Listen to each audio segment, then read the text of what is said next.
하나님의 부르심에 순종하여 하란을 떠나는 야곱의 모습을 보았습니다. 하나님은 자신을 베델의 하나님이라고 소개하시며 야곱에게 다시 고향으로 돌아가야 라고 말씀하셨습니다. 야곱은 쉽지 않은 결정이었어요. 20년 동안 살아온 터전이에요. 자신의 형에게 죽을까봐 목숨이 위태로워서 떠난 곳이 바로 하란입니다. 빈손으로 갔습니다.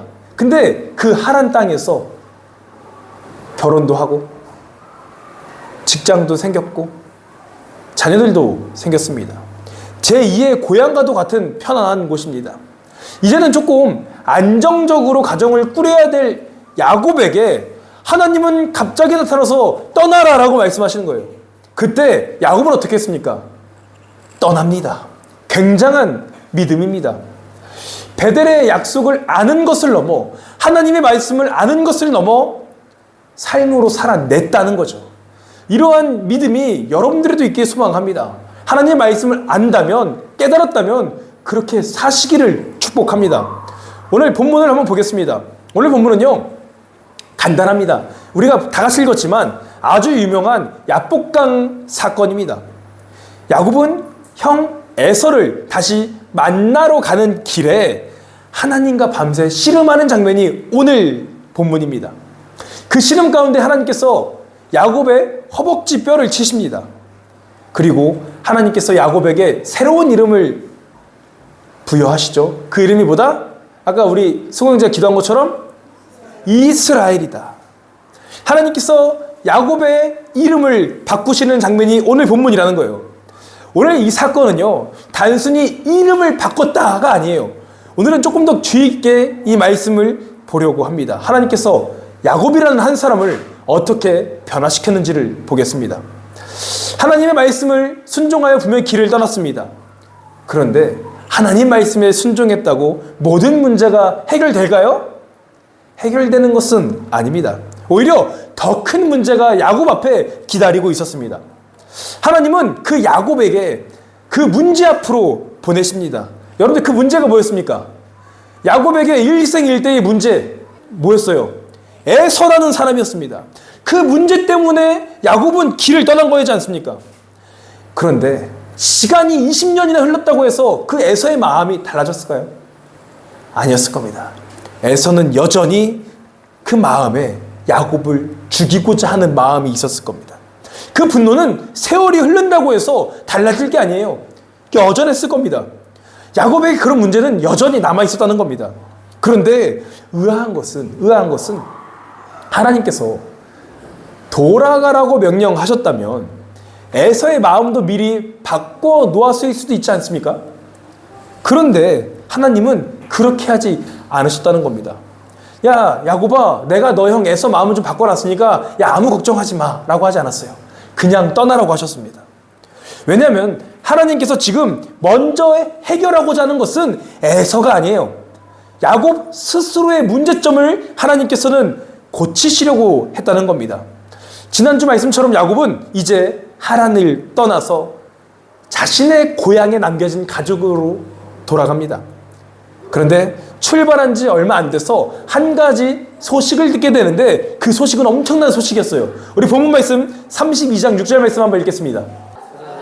야곱에게 돌아가는데 우리가 주인의 형 에서에게 이른즉 그가 400명을 보내고 주인을 만나려고. 그 엄청난 소식은 뭐예요? 지금 에서가 400명을 보냈다는 거예요. 야곱에게로 400명을 지금 보내는 상황입니다. 이 소식을 들은 야곱의 심경은요, 7절에 이렇게 표현되어 있습니다. 다 같이 읽겠습니다. 야곱이 심히 두렵고 답답하여 자기와 함께한 동행자와 양과 소와 낙타를 쫓겨나고. 성경은 이렇게 표현합니다. 야곱이 심히 두렵고 답답했다라고 기록합니다. 하나님의 말씀을 듣고 순종한 믿음의 조상도 다시 다가온 문제 앞에서 두려워했다는 겁니다. 답답해했다는 겁니다. 하나님의 약속을 받았다고 두렵지 않은 것이 아니에요. 우리는 믿음이었으면 두려움이 없어질 거라고 생각하지만 성경은 그렇게 얘기하지 않습니다. 믿음의 사람도 두려워합니다. 걱정합니다. 근심합니다. 믿음의 사람도 여전한 부족한 점이 있다는 겁니다. 중요한 것은 두려움이 있냐 없냐가 아니라 그 두려움 속에서 누구를 붙잡아야 되는가가 중요한 겁니다. 이제는 여기부터는 달라진 야곱의 모습이 등장하기 시작합니다. 이전에는 자신의 욕망에 가리워서 하나님의 뜻을 실천하지 않았습니다. 그저 자신의 욕망대로 살았던 사람이 야곱이에요. 7년이든 14년이든 20년이든 그냥 자기가 하고 싶은 대로 살았습니다. 그런데 지금 하나님의 약속을 붙잡고 길을 떠난 야곱은 두려워했지만 하나님께 무릎 꿇고 기도했습니다. 그리고 자신이 할 수 있는 최선의 준비도 철저하게 했습니다. 가족들을 나누고 예물들을 준비하고 최악의 상황도 대비했습니다. 그런데 여전히 해결되지 않는 것이 있는데 그것은 바로 야곱의 마음입니다. 그 마음이 어디에 등장하냐면요, 자신의 재산을 나누는 모습에서 등장합니다. 야곱은 에서를 만나기 전에 뭘 했냐면요, 자신의 재산들을 좀 나누기 시작합니다. 가족들을 좀 나눕니다. 여러 때로 나눴습니다. 가장 앞에 예물을 보냅니다. 그리고 그 다음에는 자신이 덜 사랑하는 순서대로 길을 세워서 떠납니다. 그렇게 진영을 갖췄습니다. 이게 무엇을 의미하는 건가요? 바로 여전히 자신의 꾀를 의지하는 모습을 보게 됩니다. 이 진영이 의지하는 게 뭐냐? 만약에 첫 진영에서 에서가 그 진영을 공격한다면 맨 뒤에 있던 야곱은 도망치기 위해서 가장 뒤쪽에 자신이 있었다는 거죠. 앞쪽엔 덜 사랑하는 순서대로 세웠던 겁니다. 야곱은 여전히 잔머리로 자신의 위기를 넘어가려고 하였습니다. 그래서 하나님은 특단의 조치를 하시는데 그게 뭐냐? 바로 야곱을 홀로 남게 하십니다. 우리 24절 말씀 다 같이 읽겠습니다. 함께 읽겠습니다.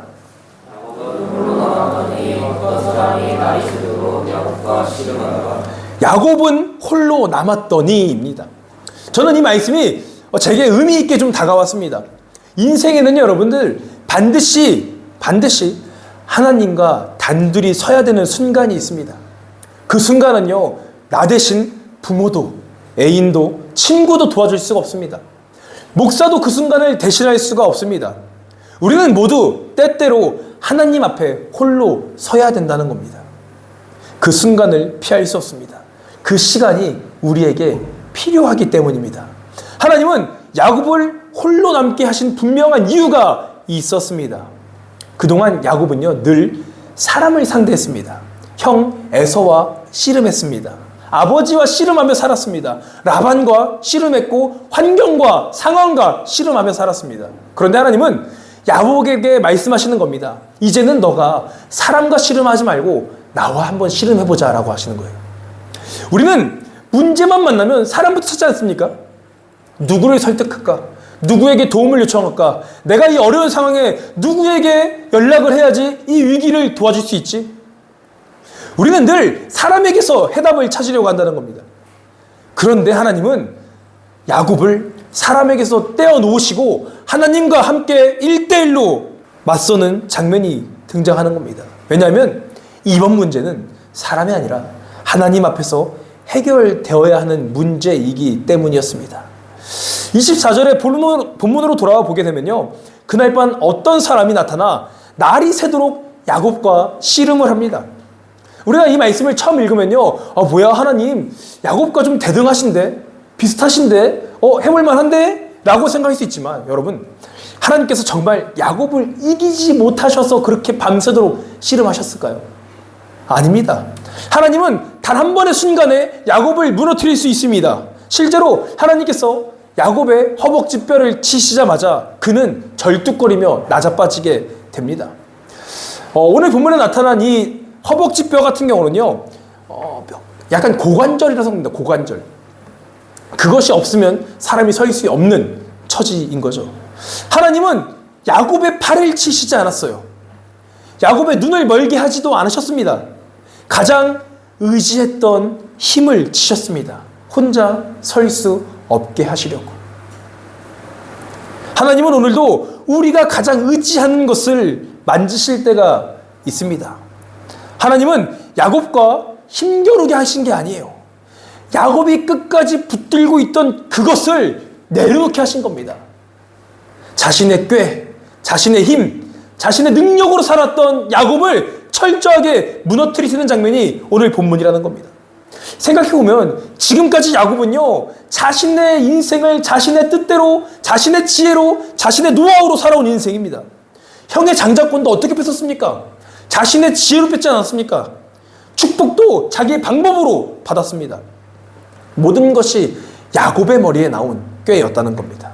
성경은요, 그러한 방법을 기록은 하고는 있지만 칭찬은 하진 않습니다. 라반의 집에서도 자기 계산과 자신의 경험으로 살아왔습니다. 그리고 에서를 만나기 앞서기까지 덜 사랑한 순서대로 진영을 갖추어 만나려고 했던 그 모든 것이 자신의 꾀였습니다. 야곱의 인생에 하나님께서 함께 하셨음은 분명합니다. 그러나 그는 여전히 자신의 지혜와 경험을 신뢰하는 사람이었다는 겁니다. 그런데 하나님은 이제 그를 하나님의 사람으로 만드시기 위해 그 야복강 강가의 밤을 허락하십니다. 야곱이라는 사람을 이스라엘로 만들기 위한 마지막 작업, 훈련이었던 겁니다. 그것은 축복을 더하시는 게 아니에요. 야곱을 깨트리시는 작업을 하신 겁니다. 하나님은 야곱을 벌하시기 위해 그 자리에 세운 게 아닙니다. 야곱을 버리기 위한도 아니고 야곱이 싫어서도 아닙니다. 야곱이 괘씸해서도 그 밤에 하나님께서 만나신 것이 아닙니다. 하나님이 그를 사용하시려고, 하나님의 사람으로 만드시려고 그 야복강 밤에 하나님께서 만나 주신 겁니다. 우리는 하나님께서 우리를 사용하시려면 더 강하게, 더 능력 있게 만들어 주실 것이라 생각합니다. 더 많은 능력을 주셔서 더 많은 일을 감당하도록 우리는 그 생각을 합니다. 그런데 하나님은 종종 정반대로 일하십니다. 그것은 우리에게 능력과 힘을 주시는 게 아니라 그 자리에 먼저 깨트리신다는 겁니다. 낮아빠지도록, 하나님 없이는 살 수 없도록 우리를 치신다는 겁니다.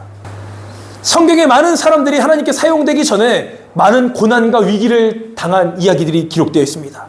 다윗은, 우리가 생각하는 다윗은 그냥 순탄하게 왕이 된 것처럼 보이지만 아닙니다. 다윗은 광야를 지나서 왕이 되었습니다. 바울은 다민색이라는 그 어려운 가운데에서 그 과정이 있기 때문에 하나님의 은혜를 의지할 수 있는 사람이 되었습니다. 야곱도 같은 방법을 하나님께서 자신의 사람으로 키우시는 겁니다. 하나님은 그의 허벅지뼈를 치십니다. 절대 누구에게도 굴복하지 않을 것 같던 그 야곱이 자신의 허벅지가 부러지자 낮아빠집니다.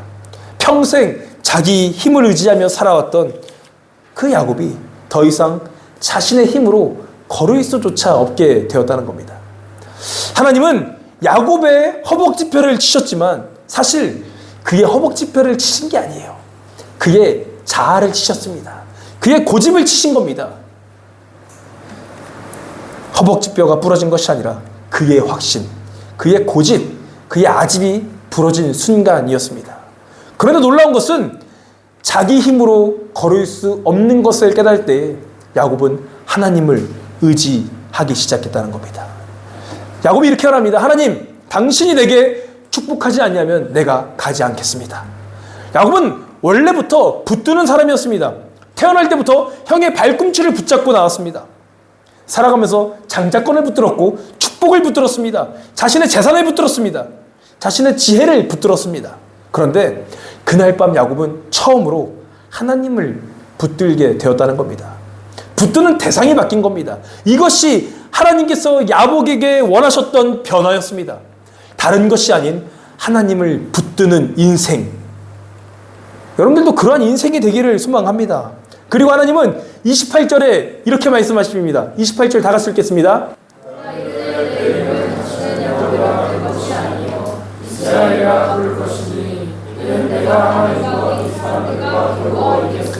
이제 모든 과정을 끝나고 하나님께서 그에게 최종적인 결론을 말씀하시는데 그게 뭐냐? 이름을 바꾸십니다. 야곱에게 더 이상 야곱이 아닌 이스라엘로 내가 부를 거다라고 말씀하시죠. 근데 하나님께서 먼저 질문을 하십니다. 그게 뭐냐? 야, 야곱아, 너의 이름이 무엇이냐라고 그 전에 질문을 하십니다. 하나님께서 정말 그의 이름을 모르셔서 그를 그렇게 질문했을까요? 아닙니다. 하나님은 야곱으로 하여금 자신의 모습을 인정하게 하신 겁니다. 야곱이라는 뜻은요, 속이는 자입니다. 속이는 자. 평생 자기 방법으로 살아온 인생이 그 이름 안에 담겨 있습니다. 그런데 하나님은 말씀하시는 거예요. 이제는 너가 속이는 자가 아니라 이스라엘이다. 예전에는 자기 손으로 너의 능력으로 모든 것을 붙잡으려 했다면 이제는 하나님께 붙잡힌 인생이 되었다는 것을 말해주는 겁니다. 그 밤 하나님께서 야곱을 깨트리시는 것은 그의 뼈가 아니라 그의 모든 것, 그의 삶을 지탱했던 모든 것을 바꾸신 겁니다. 야곱이라는 옛 사람을 깨트리신 겁니다. 그리고 하나님께서 세우신 것은 절뚝거리는 한 사람이 아니라 바로 이스라엘 민족을 세우신 거였습니다. 그런데 여러분들, 다시 원초적인 질문으로 돌아와서 하나님과의 씨름이 끝났다고 해서 가장 큰 문제인 에서가 사라졌습니까? 아닙니다. 여전히 에서라는 문제는 남아 있었습니다. 그 큰 문제가 야곱 앞에 여전히 존재했습니다. 여전히 400명은 오고 있었습니다. 야곱에게 주어진 환경은 여전했다는 겁니다. 그런데 야곱의 마음이 달라졌습니다. 하나님은 문제보다 먼저 사람을 변화시켰습니다. 여러분, 우리도 그렇지 않습니까? 우리는 늘 하나님께 문제를 없애달라고 얘기합니다. 취업의 문제를 없애달라고 이야기하고 경제적인 문제를 해결해달라고 이야기합니다. 인간관계 문제를 해결해달라고 이야기합니다. 그런데 여러분은 그 문제가 없어진다고 해서 우리는 변화됩니까? 아닙니다. 또 다른 문제가 올 때 우리는 또다시 낙심하며 똑같이 넘어진다는 겁니다. 문제가 중요한 게 아니에요. 여리고성을 무너뜨렸던 이스라엘 백성인데 그 바로 뒤에 아이성 앞에서 또 넘어지는 사람들이 바로 우리 연약한 인간이라는 겁니다. 그래서 우리 하나님은 종종 문제를 해결하시기 전에 먼저 우리 스스로를 만지십니다. 우리의 교만을 만지시고 우리의 자기 확신을 만지십니다. 우리의 머릿속에 있는 계산을 만지십니다. 그리고 말씀하십니다. 이제 너 힘으로 좀 살지 말아라.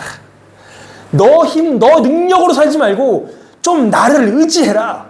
내 은혜를 좀 사모해라 라고 말씀하십니다. 문제가 없는 삶이 우리를 변화시키는 게 아니에요. 문제가 없는 삶이 축복이 아닙니다. 하나님을 만나게 되고 하나님을 의지하게 되면 문제가 아니게 되는 것이 축복인 것입니다. 야곱처럼 마찬가지입니다. 내 힘으로 살려고 할 때 우리는 내 힘밖에 문제 앞에 나자빠집니다. 내 능력으로 살려고 할 때 내 능력밖에 일 앞에는 여전히 또 우리는 좌절합니다. 그래서 400명이라는 소리에 마음이 무너질 수밖에 없었던 겁니다. 그러나 하나님의 힘으로 살기로 결단하자 상황은 그대로여도 그 400명이 더 이상 두렵지 않게 되는 것입니다. 우리 사랑하는 청년 여러분, 혹시 여러분에게 지금 야복강의 밤이 있습니까? 지금 하나님과 홀로 서 있는 사람이 있습니까? 많은 문제 앞에, 어려움 앞에 지금 하나님과 단둘이 서 있는 사람들이 있습니까? 아무도 대신할 수 없는 하나님과의 씨름의 순간이 있습니까?